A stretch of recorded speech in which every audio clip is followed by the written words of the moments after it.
the CVC group, and they're going to tell us what CVC does, and they also play a role in the business school.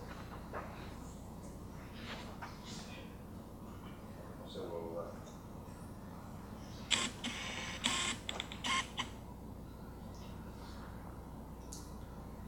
Thank you. I'm Jeff Saperstein. My colleague Dr. Hastings will follow.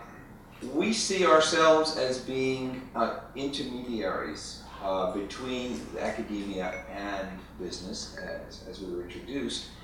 And we've authored a book, Service Thinking, 7 Principles to Discover Innovative Opportunities, with the accent on discover innovative opportunities, taking service science and creating a framework from existing knowledge in such a way that students in business schools, as well as entrepreneurs, as well as managers in globally integrated enterprises or regional small and medium-sized enterprises, can all use these principles to discover innovative opportunities for themselves. So broadening this, we don't presume to have the answers to these questions, but we think that we need to be discussing our programs in light of some of these issues. First, all of us who are involved in teaching have to address the problem of how do we prepare people to participate in the emergent economy, and not only to participate in it, to be employed in it, but in a way that's meaningful and purposeful for them, which may be very different than for others. So we're looking at a very, very big problem. Let me use an analogy that also helps to frame this problem. What we're doing here in this conference, one could liken to a hot tub. I'm from Marin County, so we tend to think in terms of hot tubs and water. Well, in a hot tub, you're kind of relaxed and you're being nurtured, and in a conference, there's no real expectation for you to be able to perform anything. You're being delivered, nurtured, and it is a wonderful experience. If you're in academia, you're in a swimming pool because there are lanes, you're matriculating, there are courses, there's a degree, there are rules. We kind of expect there to be predictability and a certain amount of certainty in an academic environment, just like you would have lanes in a swimming pool. However, the world of work, and particularly the world of work that we have heard about this morning and that we're going to talk about this afternoon, is neither a hot tub nor a swimming pool. It's the ocean. And the ocean is uncertain. And every one of us, and certainly the young people that are coming on, are going to experience oceans, not swimming pools and hot tubs. Because how do you navigate in uncertainty is one of the issues of our time that service thinking and service science should be addressing. In addition to how we participate in the economy, we have to be looking at how are we going to address big problems. The late Doug Engelbart talked about this in terms of having tools such as the internet that enable groups of individuals to address big problems in healthcare, transportation, etc.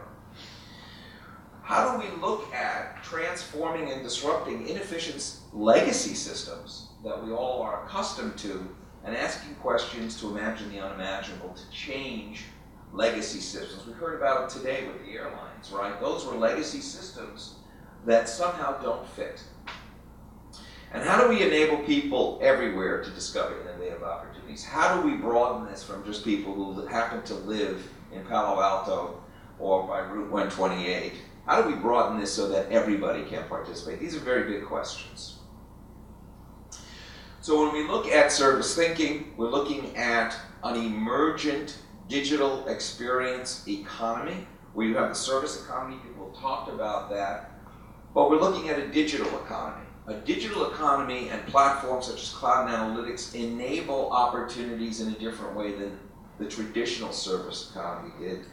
And in looking at this, we're looking at experiences. Experiences in an era of subjectivity. Can we be able to look at every customer as an individual and fulfill that customer's needs with them on a spontaneous basis, not simply as part of a system that has been prescribed or engineered?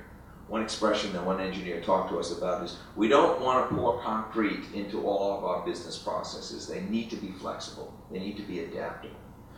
So this gets into a bigger question. I'm going to hand it over to my colleague, Hunter Hastings, is who owns this data? Who owns what happens? Now, if we look at the opportunities, and we look at, say, healthcare, well, wouldn't it be wonderful if I had a sensor in my body and that sensor could say, hey, Jeff, compared to all the other people who have your profile, go into the hospital in a week because likelihood is you're going to have a stroke or you're going to have a disease. We can anticipate based on your gene map, we can anticipate based on your metabolism, we can even give you medicine that can be dispensed every day. Why should I take the same pill with the same milligrams every day when my metabolism is different? This is a wonderful thing. But what happens when I get a call from my insurance company, say, Jeff, we've taken a look at your gene pool and we're now putting you into a high risk category because down the road you might have some problems? Or what happens if I can't get a mortgage because the banking industry has gotten a hold of that gene pool and said, you know what, you might not be alive in 5 years, we don't want to give you a loan. What's the downsides of data? And one of the engineers that we've worked with said we need to have data with soul. We need to have data with soul.